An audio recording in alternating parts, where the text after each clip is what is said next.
नमः संस्कृताय मित्रों। देखिए, आज हम आपके सामने जो है जो अभिज्ञान शाकुंतलम है, तो अभिज्ञान शाकुंतलम का तृतीय अंक आपके सामने जो है रखने वाले हैं।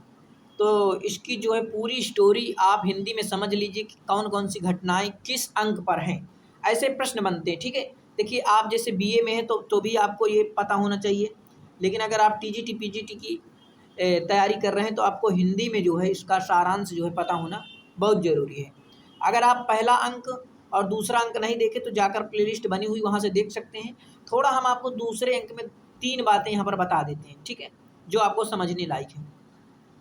देखिए यहाँ से इतना समझ लीजिए कि राजा कहता है कहाँ हम लोग और कहाँ प्रेम की बातें, ये तो अनजान है। यानी राजा कह रहा कि हम राजा लोग हैं और वो कन्याएं ऋषि कन्याएं हैं, मृगों के साथ रहने वाली खेलने वाली ऋषि कन्या हैं, हमारा उनका मेल कहाँ हो सकता है मित्र। तो अब जो है राजा कहेगा मित्र, हमने हंसी हंसी में जो है तुमसे कहा था इतनी बातें, उन्हें तुम सत्य ना समझ बैठना। विदूषक कहता है अरे नहीं नहीं, ऐसी बात नहीं है, सभी चले जाते हैं। जब इसके बाद देखिए अब हमारा तृतीय अंक कहाँ से प्रारंभ होता है, तो आपको मुख्य चीज़ यहाँ पर नोट करना है कि तृतीय अंक का प्रारंभ कहाँ से होता है। तो देखिए हाथ में कुशा लेकर यजमान शिष्य का प्रवेश होता है। देखिए अब क्या होता है, आगे की घटना पूरी आप जानिए। शिष्य जो आता है, महाराज दुष्यंत का प्रताप तो देखिए कि जब वे आश्रम में पधारे हैं तब से हमारे सभी कार्य बिना किसी विघ्न बाधा के संपन्न होते चले जा रहे हैं। बाण चढ़ाने की तो क्या बात है, दूर से ही धनुष की टंकार से इंद्रधनुष की हुंकार से ही हमारे सारे विघ्नों को दूर कर देते हैं। यानी कि जो शिष्य है वो कह रहा कि राजा दुष्यंत जब से हमारी कुटिया में यहाँ आ गए हैं तो हमें किसी प्रकार का कोई दिक्कत नहीं है। राजा दुष्यंत सब हमारा जो है सही कर रहे हैं, यानी कि कोई भी उन्हें जो है ऋषियों को जो है कोई तंग करने वाला नहीं है।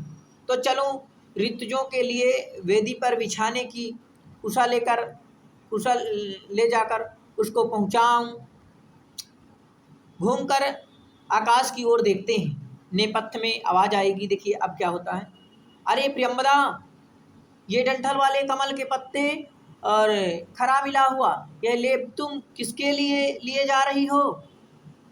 सुनता हुआ सा पुनः नेपथ्य में अब देखिए क्या होता है, क्या कहा, लू लग जाने से शाकुंतला बड़ी बेचैन हो गई है, उसके शरीर को ठंडक पहुंचाने के लिए ये सब ले जा रही हूँ। प्रियंवदा कह रही, तब तो तुरंत जाओ, वह तो हमारे कुलपति भगवान कंड की श्वास के समान है। मैं भी जाकर तब तक उनके लिए गौतमी के हाथ शांति जल भिजवाता हूँ। ठीक है, पर्दा गिर जाता है। इसके बाद देखिए नाटक है भैया, नाटक काम से अनावस्था वाले राजा का प्रवेश होता है। अब देखिए अगला क्या होता है, राजा जो है चिंतित सांसें भरता हुआ, तपस्वियों की शक्ति मैं भली प्रकार जानता हूँ, इसलिए मैं अपनी प्रिया को हर कर भी नहीं जो है ले जा सकता। यह भी जानता हूँ कि विवाह करना अथवा न करना उस कुमारी के वश की बात नहीं है, वह परवश है, इस कारण वह स्वयं ही मेरे साथ नहीं जा सकती। फिर भी न जाने क्या बात है कि मैं अपना मन उस पर से हटा नहीं पा रहा हूँ। भैया राजा दुष्यंत को शाकुंतला से प्रेम हो गया। जब प्रेम हो जाता है तो बहुत ही उसमें खो जाना होता है, तो यही राजा दुष्यंत अब खोए हुए हैं। ठीक है, तो ऐसा प्रेम न करना, काम पीड़ा का अनुभव करते हुए। ठीक है, अगला देखिए यहाँ से आप इस कहानी को पूरा देख लीजिए, एक बार सुन लेंगे तो आपको कुछ चीज़ें समझ में आ जाएंगी। ठीक है, तो हे पुष्पों के शस्त्र धारण करने वाले कामदेव भगवान, आपने तो चंद्रमा की सहायता से उन सब कामनियों के साथ बड़ा विश्वासघात किया जो आप पर विश्वास किए हुए थे, क्योंकि तुम्हारा फूलों के बाण वाला कहा जाना और चंद्रमा का ठंडी किरणों वाला कहा जाना, ये दोनों बातें मुझ सरीखे विरहियों को सब झूठी सी जान पड़ती हैं। क्योंकि मुझे तो ऐसा लग रहा है कि चंद्र अपनी ठंडी किरणों से आग बरसा रहा है। राजा कह रहा है कि मुझे ऐसा लग रहा है कि चंद्रमा जो है अपनी किरणों से आग को बरसा रहा है। तुमने भी तो अपने पुष्प सरों में व्रज की कठोरता को भर लिया है, अथवा यदि तुम मद भरी और बड़ी बड़ी आँखों वाली शकुंतला के कारण मेरे चित्त को बार बार दुखाने का उपक्रम कर रहे हो तो तुम ठीक ही कर रहे हो। मैं इसको ऐसा ही समझता हूँ।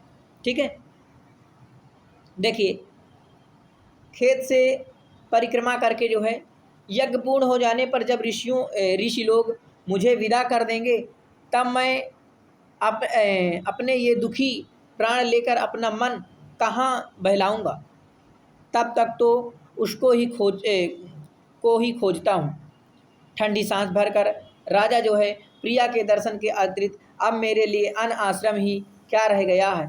चलता हूँ, उसको ढूंढता हूँ। सूर्य को देखकर, जब से यानी सूर्य निकलते हैं, भास्कर को देखकर ऐसी भरी दोपहरी में शकुंतला अपनी सखियों के साथ मालिनी के तट पर बने लता मंडपों पे जाकर प्रायः बैठा करती है।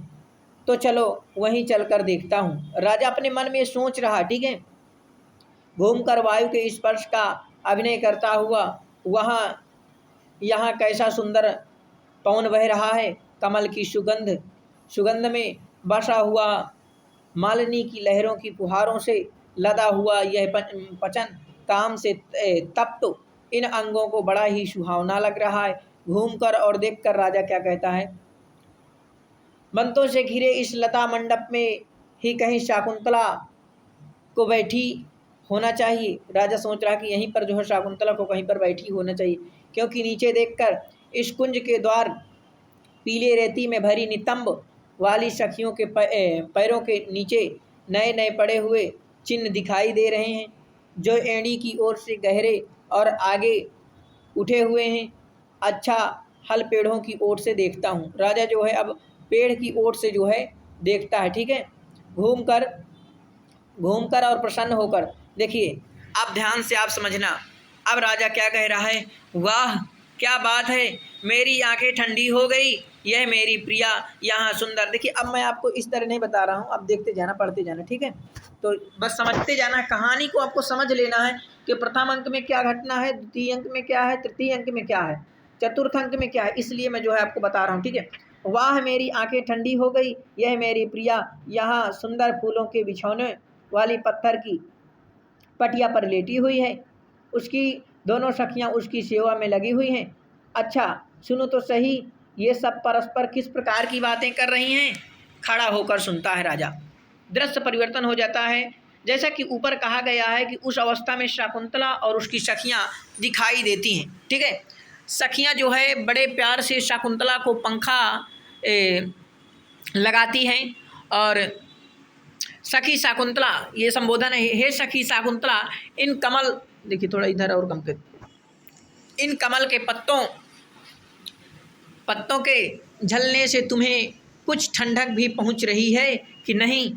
शकुंतला, सखियों क्या तुम मुझे पंखा झल रही हो। सखियां कहती हैं, सखियां दुखी होने का अभिनय करती सी एक दूसरे को देखती हैं।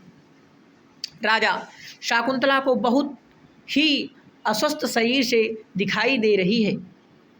सोचकर राजा, क्या इसे लू लग गई है, यानी लूक लग गई है, या कहीं ऐसा तो नहीं कि जो दशा मेरे मन में हो रही है वही इसके मन में भी हो रही। राजा सोच रहा है कि अगर मैं शकुंतला से प्रेम करता हूँ तो हो सकता है वो भी तो मुझसे प्रेम नहीं करती, ऐसा सोच रहा है। अब देखिए, जैसे अगर इसे राजा दुष्यंत को जिस प्रकार से प्रेम है उसी प्रकार से शकुंतला को भी है। ठीक है, क्योंकि राजा दुष्यंत को देखकर शकुंतला का भी मन मुग्ध हो जाता है राजा दुष्यंत में। ठीक है, तो ये समझना आप, तो उधर भी खलबली मची हुई है और राजा दुष्यंत के भी दिल में खलबली मची हुई है। बड़ी ललचाई आंखें से देखता है, यानी बहुत ही प्यारी आंखों से देखता है। अब उसे आंखों से ही ले आओ राजा दुष्यंत, परंतु संदेह किया ही क्यों जाए, क्योंकि इसके स्तनों पर तो खरा का लेप लगा हुआ है, इसके एक हाथ में कमल के जाल का ढीला कंगन बंधा हुआ है। यद्यपि यह इतनी बेचैन हो रही है तथापि इस अवस्था में भी इसका शरीर कुछ कम सुंदर नहीं लग रहा। यद्यपि लू लगने और प्रेम के ताप में तपने पर दोनों में एक सी बेचैनी होती है, किंतु लू लग जाने पर युवतियों में उतनी सुंदरता नहीं रह जाती है। भैया जैसे देखिए, अगर आपको बुखार आ गया मान लेते हैं और आपको लू लग गई, तो थोड़ा आपकी सुंदरता डाउन हो जाएगी। ठीक है। अब यहाँ जो है शाकुंतला को कोई लूक नहीं लगी थी, वो एक बहाना था। शाकुंतला को राजा दुष्यंत से प्रेम था, जो उसी के सोच पर वो बैठी थी। ठीक है। इस कारण से उसकी सुंदरता जो है उसी प्रकार से खिली हुई थी। तो यहाँ ये देखिए, प्रियंवदा अलग अनसुईया से, जब शाकुंतला अनसुईया जो है जब से शाकुंतला ने उस राजर्षि को देखा है, तभी से यह उन पर मुग्ध हो गई है। देखिए पूरी बात यहीं पर आ गई। शाकुंतला ने उस राजर्षि को जब से देखा है, तब से यह उन पर मनमुग्ध हो गई है। हो सकता है कि इसको यह ताप उनके ही कारण हो। कारण वही था कि राजा दुष्यंत के कारण ही था। ठीक है। अनसुईया कही, अरे सखी, मेरे मन में भी कुछ इस प्रकार की शंका हो रही। अब देखिए अनसुईया कह रही है कि सखी, मेरे मन में भी कुछ इस प्रकार की शंका हो रही। अनसुईया, तुम्हारे मन में इस प्रकार की शंका हो रही, मेरे मन में भी इसी प्रकार की शंका हो रही है। तो ठीक है, तब इससे ही पूछ लिया जाए कि क्या सच में तुम्हें राजा दुष्यंत से प्रेम हुआ। प्रकट में देखिए, सखी, हम तुमसे कुछ पूछना चाहती हैं। ये दोनों सखियां कह रही हैं शाकुंतला से कि हे सखी, हम तुमसे कुछ पूछना चाहती हैं। देखो तुम्हारा संताप तो बहुत बढ़ता जा रहा है। शाकुंतला कहती है बिछौने पर अधलेटी सी होकर, सखी तुम क्या पूछना चाह रही हो, बताओ।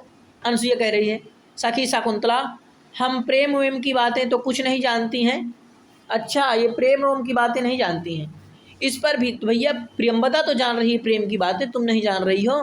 इस पर भी इधर उधर की इतिहास की कहानियों में, क्योंकि प्रियंवदा ने ही प्रेम पत्र लिखने के लिए शाकुंतला को कहा कि तुम प्रेम पत्र लिखो, हम जीजा को दे आएंगी। इस पर भी इधर उधर की इतिहास की कहानियों में हमने प्रेमियों की जिस प्रकार की बातें पढ़ी और सुनी हैं, कुछ कुछ उसी प्रकार की तुम्हारी दशा हमें दिखाई दे रही है। यानी अनसुईया और प्रियंवदा कह रही हैं कि शकुंतला, हमने जो भी प्रेम की कहानी पढ़ा है, हमें लग रहा है कि तुम भी उन्हीं में हो। क्योंकि जब तक रोग का ठीक ठीक पता नहीं चलेगा, तब तक उसका चिकित्सा किस प्रकार से की जा सकती है। अच्छा राजा, मैंने जो बात सोची थी, ठीक वही बात उसकी सखी अनसुईया सोच रही है। इसका मतलब यह हुआ कि जो मैंने सोचा था वह केवल मेरे मन की बात नहीं थी। शकुंतला, मन ही मन सचमुच ही मेरा प्रेम तो बहुत ही आगे बढ़ गया है। इस पर भी इससे सहसा कुछ कहते नहीं बन पा रहा है। प्रियंवदा कहती है, सखी शाकुंतला, अनसुईया ठीक कह रही है। तुम इस प्रकार अपना रोग क्यों बढ़ाती जा रही हो? दिन प्रतिदिन तुम सूखती ही चली जा रही हो। तुम्हारे शरीर पर तो केवल एक सुंदर लावण्यमयी काया सी झलकती दिखाई देने लगी है।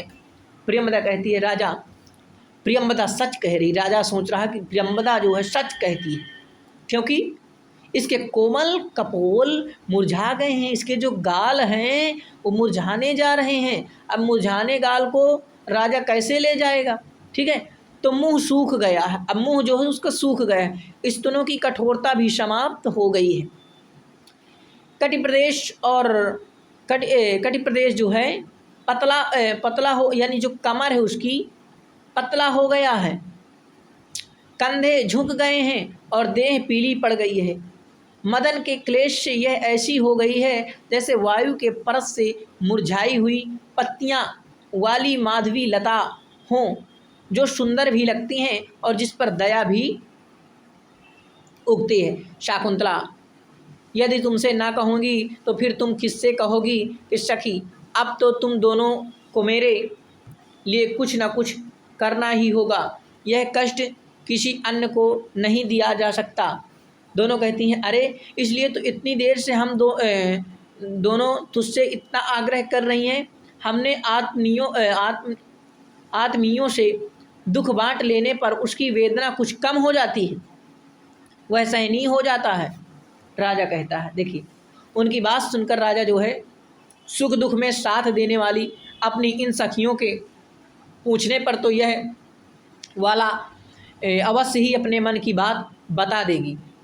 यद्यपि उस समय शाकुंतला ने बार बार और बड़े प्यार से तथा ललचाई आँखों से देखा था, फिर भी मेरे जी में दुखी सी हो रही है। देखिए यह अपनी सखी को अपने दुख का क्या कारण बताती है। राजा सोच रहा है कि अब मैं देखता हूँ कि जो है प्रियंवदा से क्या करना बता रही, ध्यान से सुनना, इस कहानी को अपने दिमाग में डालते जाना, क्या क्या घटनाएं हो रही है। इसके बाद देखिए शकुंतला अब अपने सखियों से बताएगी, ठीक है। तो शकुंतला सखियों से कहेगी, आश्रम की रक्षा करने वाले वे राजर्षि जब से मेरी, अब देखिए बता दी ना, शकुंतला बता रही है कि जब से वो राजा दुष्यंत यानी कि आया है तब से मेरी आँखों में समाये हुए हैं, तभी से उन्हीं के प्रेम में मेरी यह दशा हो रही है। तो भैया देख लीजिए प्रेम का नतीजा है ये, प्रेम के नतीजे में किस प्रकार से जो है दशा हो जाती है। तो प्रेम रोम जो है बहुत कम करना। राजा देखिए हर्ष से यही तो मैं सुनना चाहता था, राजा तो खुशी हो गई, यही मैं सुनना चाहता था। जो कामदेव मुझे पीड़ा दे रहा था उसी ने मुझे इस प्रकार जिला लिया, जैसे गर्मी का दिन पहले तो जीवों को व्याकुल कर देता है और फिर दिन ढल जाने पर वही सबका ही जी हरा भी कर देता है। ठीक है, अगला आइए शकुंतला। यदि, अब शकुंतला कहती है, यदि तुम दोनों ठीक समझो तो कोई ऐसा उपाय करो कि उस राजर्षि की मुझ पर कृपा हो जाए, अन्यथा बस मेरी मृत्यु ही समझो। तो तुम लोग मुझे तिलांजलि देने की तैयारी कर लो। राजा, यह सुनकर तो मेरे मन का सारा संशय मिट गया। प्रियंवदा कहती है, प्रियंवदा ने अनसुईया से प्रियंवदा जो है अनसुईया ने अलग में जाकर यानी एकांत में थोड़ा जाकर, सखी इसकी प्रेम कथा तो इतनी बढ़ गई है कि इसका कोई ना कोई तो उपाय शीघ्र ही करना चाहिए। इसने चुना भी तो आखिर पुरुवंश के भूषण महाराज दुष्यंत को ही। इसकी इस उत्तम अभिलाषा और इसके चयन की सराहना ही करनी चाहिए। अनसुईया, हाँ यह तो है ही। प्रियंवदा कहती है, प्रकट में तो सीख तू अत्यंत भाग्यशालिनी है, सखी जो है तू अत्यंत भाग्यशालिनी है जो ऐसा योग्य पुरुष तेरी दृष्टि में समाया है। भला कोई बताए कि सागर को छोड़कर महानदी और जाएगी भी कहाँ, आम के वृक्ष को छोड़कर नए पत्तों वाली माधवी लता और भला किसका सहारा लेगी। राजा दुष्यंत मन ही मन सोचता है, यदि विशाखा के दोनों नक्षत्र चंद्रकला के पीछे पीछे चलें तो इसमें आश्चर्य ही क्या है। अनसुईया कहती है, तब तो कोई ऐसा उपाय बताओ कि जिससे हमारी सखी की मनोकामना भी तुरंत पूरी हो जाए और किसी को काज इसकी सूचना भी ना होने पाए। ठीक है, प्रियंवदा कहती, तुरंत वाला उपाय तो सोचा जा सकता है, पर बात भी किसी को पता ना चले, इसके लिए तो कुछ सोचना पड़ेगा। अनसुईया, क्यों? प्रियंवदा कहती है, वास्तविकता तो यह है कि वे राजर्षि भी शकुंतला से उतना ही प्रेम करने लगे हैं जितना कि शकुंतला, इसलिए वो दिन रात जागते रहने के कारण पिछले कुछ दिनों से वे दुर्लभ से दिखाई देने लगे हैं। अच्छा देखिए, प्रियंवदा को सब पता है भैया। अब राजा दुष्यंत, सचमुच में ही मेरी दशा ऐसी ही हो गई है, क्योंकि मैं इतना दुर्बल हो गया हूँ कि सिर के तले लगी हुई भुजा पर बंधा हुआ मेरा यह सोने का भुजबंद रात रात भर मेरी आँखों की कोरों से छन छन कर गिरे हुए गर्म आंसुओं से मैला होकर इतना ढीला पड़ गया है कि बार बार ऊपर सरकाते रहने पर भी गट्ठे पर खिसक डराता है। इसी प्रकार धनुष की डोरी भी रगड़ से पड़े हुए गट्ठों पर भी यह नहीं टिक पाता। प्रियंवदा कहती, कुछ सोच कर अब बोलेगी, सखी इस अवस्था में इससे प्रेम पत्र लिखवाया जाए। उस प्रेम पत्र को किसी प्रकार फूलों में छिपाकर देवता के प्रसाद के बहाने राजा को दे दिया जाए। अनसुईया कहती, तुम्हारा यह सुझाव तो मुझे बहुत अच्छा लगा, किंतु शकुंतला क्या कहती है उससे भी तो पूछ लें। शकुंतला, तुम्हारी बातों में किसी प्रकार की कोई बात कहना मेरे बस की बात नहीं है। प्रियंवदा कहती है, तब तुम अपनी दशा का वर्णन करती हो उस प्रेम पत्र में एक सुंदर सी कविता रच डालो। शकुंतला, किसी प्रकार सोच कर कविता की रचना तो मैं कर दूंगी, किंतु मेरा हृदय यह सोच कर कांप उठता है कि यदि कहीं उन्होंने अस्वीकार कर दिया तो फिर क्या होगा। राजा, हर्षपूर्वक, तुम जिससे निरादर की आशंका कर रही हो वह तुमसे स्वयं जो है बहुत ही उत्सुक हो रहा है, जो लक्ष्मी को पाना चाहता है उसकी प्रार्थना पर भले ही उसको लक्ष्मी ना मिले, किंतु जिसे स्वयं लक्ष्मी चाहती हो वह लक्ष्मी को ना मिले, यह किस प्रकार संभव हो सकता है? राजा मन ही मन सोच रहा। ठीक है, दोनों सखियां, अरे तू स्वयं को इस प्रकार की क्यों समझ रही है? भला बता, तो कौन ऐसा मूर्ख होगा जो शरीर को शांति देने वाली चंद्रिका को रोकने के लिए अपने सिर पर कपड़ा ही ताज लेगा? शाकुंतला मुस्कुराकर, अच्छा जैसा तुम कह रही हो वैसा ही मैं करती हूँ। शाकुंतला देखिए बैठी हुई सी सोचती है, राजा अपनी प्रिया को जी भर कर देखने का यह बहुत ही अच्छा अवसर है, क्योंकि लता के समान चढ़ी हुई एक भौं वाला और हर्ष से पुलकित गालों वाला इस कविता की रचना करने वाली का मुख ही स्वयं बता रहा है कि यह मुझको कितना प्यार करती है। ठीक है, तो शाकुंतला को भी प्रेम है और राजा दुष्यंत को भी प्रेम है। इधर भी प्रेम की खलबली मची हुई है, उधर शाकुंतला की भी प्रेम की खलबली मची हुई है। तो अब जो है वो पत्र लिखेगी। ठीक है, तो देखिए अब क्या पत्र लिखेगी, उस पत्र को देखिए। शाकुंतला सखी, कविता में क्या लिखा जाए यह तो मैंने सोच लिया, किंतु लिखूं किस प्रकार? लिखने की सामग्री में तो हमारे पास कुछ भी नहीं है।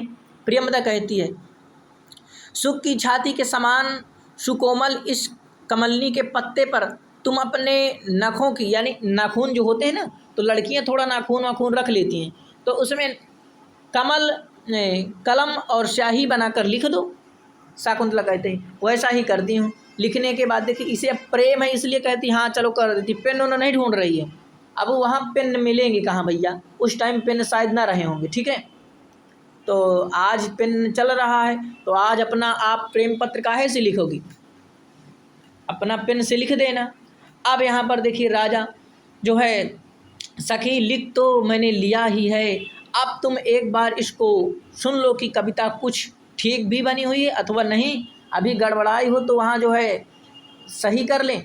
दोनों सखियाँ हाँ सुनाओ हम सुन रही। अब देखिए आप भी सुन लीजिए कि शाकुंतला जो है राजा दुष्यंत को क्या लिखी है, ताकि आप भी अपनी कविता को अच्छी प्रकार से लिख पाओ। शाकुंतला सुनाने लगती है, तुम्हारे हृदय की बात मैं नहीं जानती, किंतु हे, देखिए क्या कह रही, राजा दुष्यंत को कह रही, ध्यान से सुनना, अब अपने प्रेमी को कह रही है किस प्रकार से, तुम्हारे हृदय की बात मैं नहीं जानती, किंतु हे निर्दय तेरे ही प्रेम पास में बंधकर मैं तड़प रही हूँ दिन रात। दिन रात तड़प रही है भैया। अब राजा का क्या एक्शन आएगा इधर से आप समझिए। राजा, इस कहानी को आप एक समझ लीजिए। ठीक है, ये प्रेम की कहानी है। राजा सहसा आगे बढ़कर, तुम्हें तो कामदेव सता ही रहा है, पर मुझे तो वह निरंतर जलाए ही डाल रहा। देखिए यानी लड़की से ज़्यादा लड़का इधर परेशान है। राजा कह रहा है कि तुम्हें तो कामदेव सता ही रहा है, पर मुझे तो वह निरंतर जलाए ही डाल रहा है, क्योंकि दिन निकलने पर कुमुदनी उतना ही कुमलाती है जितना कि चंद्रमा क्षीण हो जाता है। देखिए सखियाँ, हर्षपूर्वक आपका स्वागत है। हम अभी आपके विषय में ही सोच रही थी, हमारा मनोरथ तुरंत ही पूर्ण हो गया। शाकुंतला उठना चाहती है। राजा, बस बस हो गया। विरह ताप से तप्त होकर फूलों के बिछौने पर जब तुमने इधर इधर करवट ली है, उसके जो पसीना है तो के साथ जो है फूलों की पंखुड़ियाँ तुम्हारे शरीर से चिपट गई हैं। कमल की नाल के जो आभूषण तुमने धारण किए हुए हैं वे ताप से मुरझा गए हैं। इससे यह स्पष्ट आभास होता है कि तुम्हारा शरीर अभी भी बहुत विकल है और तुम इस योग्य नहीं हो पाई हो कि उठकर किसी का आदर सत्कार कर सको। ये राजा कहता है, अनसुईया कह रही है राजसी, अवश्य आप भी शिलापट्ट के एक कोने को ही सुशोभित कीजिएगा, अन्य कोई उपयुक्त स्थान यहाँ तो है नहीं। राजा वहाँ बैठ जाता है। शाकुंतला सकुचाती है। ठीक है, प्रियमदा, यह बात तो अब स्पष्ट हो गई है कि आप दोनों परस्पर प्रेम करते हैं, किंतु अपनी सखी के प्रति अत्यंत स्नेह के नाते मैं अपने आप से कुछ कहना चाहती हूँ। अब राजा कहती, भद्रे कहो, आप अपने मन की बात कह डालिए, इसे रोकना उचित नहीं है। अब आप हमारी साली बन चुकी हो, इसलिए जो भी आपको कहना हो तो आप कह सकती हो। ठीक है, अब वहाँ का रिएक्शन यही तो रहा होगा। अब राजा दुष्यंत की प्रियंवदा साली बन गई। ठीक है, इसे रोकना उचित नहीं है। देखिए, यदि मन में आई बात को ना कहा जाए तो बाद में पछताना पड़ता है। इसीलिए भैया देखो, जलन वलन ना रखना, जो हो मन में, जिससे प्रेम हो, जिसके दिल में हो, तुरंत कह डालना। ठीक है, लेकिन समय देख कर। प्रियंवदा, आप यहाँ के महाराज हैं, अतः आपका यह धर्म है कि राजा होने के नाते आप अपनी प्रजा के कष्टों को दूर करें। राजा कहता है, किंतु मैंने कब कहा इसका प्रतिवाद किया है? प्रियंवदा कहती, तो सुनिए महाराज, सुनिए, आपके ही कारण भगवान कामदेव ने हमारी सखी की यह दशा कर दी है। अब आप ही यदि कृपा करें तो उसके प्राण बचा सकते हैं। राजा कहता है, मैं आप लोगों का अनुगृहीत हूँ, वास्तव में मेरी भी वैसी दशा हो रही है। शाकुंतला प्रियंवदा को देखकर, सखी, ये राजा तो अपने निवास में रहने वाली रानियों के विरह में व्याकुल हो रहे होंगे। अच्छा देखिए, जो शाकुंतला है वो कह रही है, सखी ये जो है अपने रानियों पर व्याकुल हो रहे होंगे, तुम इन्हें इस फेर में क्यों डाल रही हो? राजा, सुंदरी, मेरा हृदय तुम्हें छोड़कर अन्य किसी को प्यार नहीं करता। अब ये राजा जो है तुरंत बोल दिया, प्यार नहीं करता। फिर भी हे मद भरी चितवन वाली मेरे हृदय की रानी, एक यदि तुम मेरी बात का विश्वास नहीं करती तो मैं यही समझूंगा कि कामदेव के बाण से बार जो है घायल हुए मुझको तुम दोबारा से घायल कर रही हो। अनुसुईया कहती है, महाराज, जो है सुनती है अनुसुईया, कहती, महाराज, सुनते हैं कि राजा तो अनेक रानियों से प्रेम प्रकट किया करते हैं, इसलिए हमारी प्रिय सखी के लिए तो कुछ इस प्रकार का प्रबंध कीजिएगा कि जिससे उसके हम सगे संबंधियों को बाद में किसी प्रकार का पश्चाताप ना करना पड़े। ठीक है, राजा कहते हैं, भद्रे, मैं अधिक तो क्या कहूँ, इतना ही कह सकता हूँ कि रनिवास में भले ही कितनी रानियाँ रहती हूँ, किंतु मेरे कुल में तो केवल 2 ही बड़ी कही जाएंगी। एक तो समुद्रवसना अर्थात चारों ओर सागर से घिरी हुई पृथ्वी, और दूसरी यह आपकी प्रिय सखी। देखिए क्या राजा कह दिया, दोनों। तब तो हमें संतोष है। प्रियंवदा कहती है, बाहर देखती हुई अनुसुईया, देखो तो यह मृग शावक इधर उधर देखता अपनी माँ को खोज रहा है, आओ इसे इसकी माँ के पास पहुँचाएं। इस प्रकार दोनों जाने लगती हैं। शाकुंतला घबराकर, सखियों, तुम मुझे अकेले किसके सहारे छोड़े जा रही हो? दोनों में से एक तो यहाँ ठहर जाओ। दोनों जो है सारी पृथ्वी का जो सहायक है वह तुम्हारे समीप ही बैठा हुआ है, फिर घबराहट या डर किस बात की है? दोनों चली जाती हैं। शाकुंतला उन्हें देखकर क्या चली गई? राजा जो है, घबराओ नहीं, अब तुम्हारी सेवा करने के लिए मैं तुम्हारे समीप बैठा हूँ। हाथी की सूंड के समान सुंदर जांघों वाली तुम्हें इस समय जो अच्छा लगता हो, जिससे तुम्हारी शीतलता मिलती हो, मैं वह करने को तैयार हूँ। यदि कहो तो इन थकावट दूर करने वाले ठंडे कमलियों के पत्तों से तुम्हें पंखा झुला दूँ। यदि तुम कहो तो तुम्हारे लाल कमलों जैसे दोनों चरणों को अपनी गोद में रखकर धीरे धीरे दबाऊं। ये जो है राजा दुष्यंत कह रहा है। शाकुंतला कहती है, पूज्य, लोगों से सेवा करवाकर मैं पाप की भागनी बनना नहीं चाहती, उठकर जाना चाहती है। राजा, सुंदरी, अभी तो दिन भी नहीं ढला और इधर तुम्हारे शरीर की अवस्था ठीक नहीं है। इस तपती दोपहरी में फूलों का बिछौना छोड़कर और कमल के पत्तों से अपने स्तन ढककर विरह में तपे हुए अपने दुर्लभ अंशों को लेकर इस समय तुम कहाँ जाओगी? इस प्रकार उसका हाथ पकड़कर रोक देता है राजा। शाकुंतला राजा से जो है, पुरराज, कुछ तो विनय और शील की लाज रखिए। प्रेम में व्याकुल होने पर भी अपने मन से तो मैं कुछ भी नहीं कर सकती। राजा कह रहा है, भीरू, अब तुम अपने बड़ों से डरना छोड़ दो। धर्म तो भली भांति जानने वाले तुम्हारे कुलपति यदि इस प्रकार हमारी सब बातें जान भी लेंगे तो वे उसमें किसी प्रकार का दोष नहीं पाएंगे। देखो, बहुत सी राजर्षि कन्याओं ने गंधर्व रीति से विवाह कर लिया। यह सुना जाता है कि उन परिणीता कन्याओं का उनके पिताओं से अभिनंदन ही किया गया है। शाकुंतला, अच्छा, अभी तो आप कृपा करके मुझे छोड़ दीजिए, फिर भी मैं अपनी सखियों से तो कुछ पूछ लूँ। राजा कहता है, यदि तुम कहती हो तो मैं तुम्हें छोड़ दूंगा। शाकुंतला, किंतु कब? राजा कहता है, जिस प्रकार नए कोमल फूलों का रस भंवरा बड़े चाव से चूस लेता है, उसी प्रकार जब तुम उस भंवरे के समान अधरों के रस के प्यासे मुझको अपने अधरों का रस पान कराओगी, तब मैं तुम्हें छोड़ दूंगा। ठीक है। ऐसा कहकर राजा उसका मुख ऊपर उठाना चाहता है। शाकुंतला रोने का अभिनय करती है।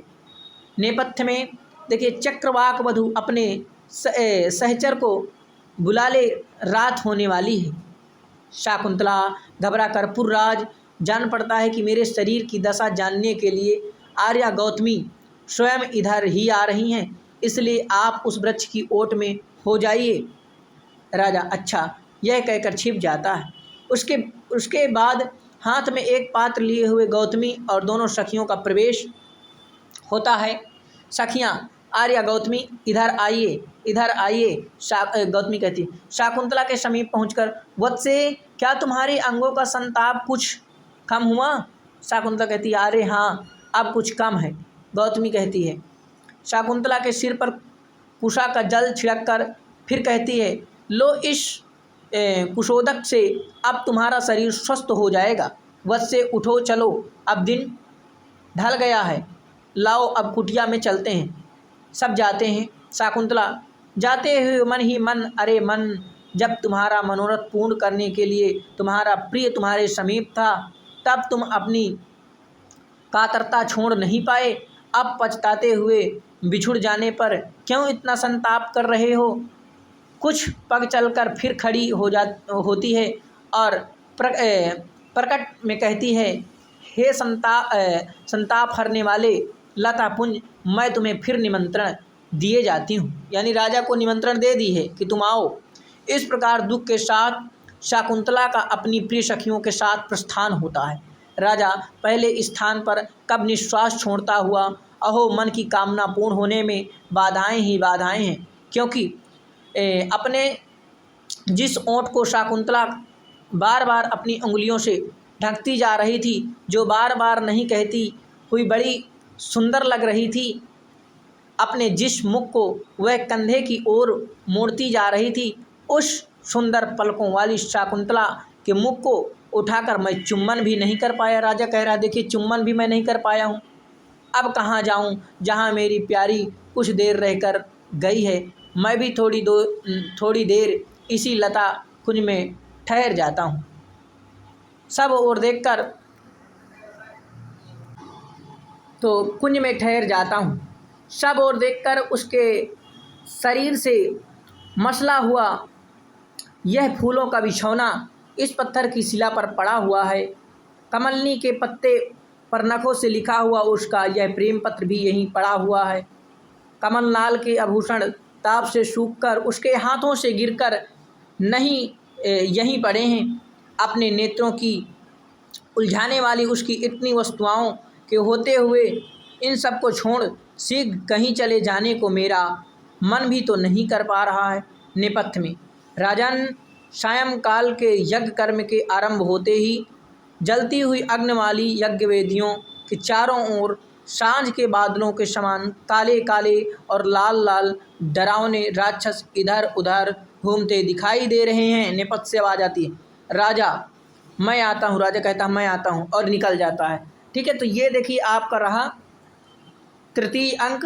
अब यहाँ से देखिए फूलों का चयन करने का अभिनय करती हुई दोनों सखियों का दृश्य यहाँ से, तो हम चतुर्थ अंक जो है अगली वीडियो में जो है समझेंगे। नमा संस्कृताय मित्रों, आप देखिए इतनी देर तक बने रहे, आपका बहुत बहुत धन्यवाद।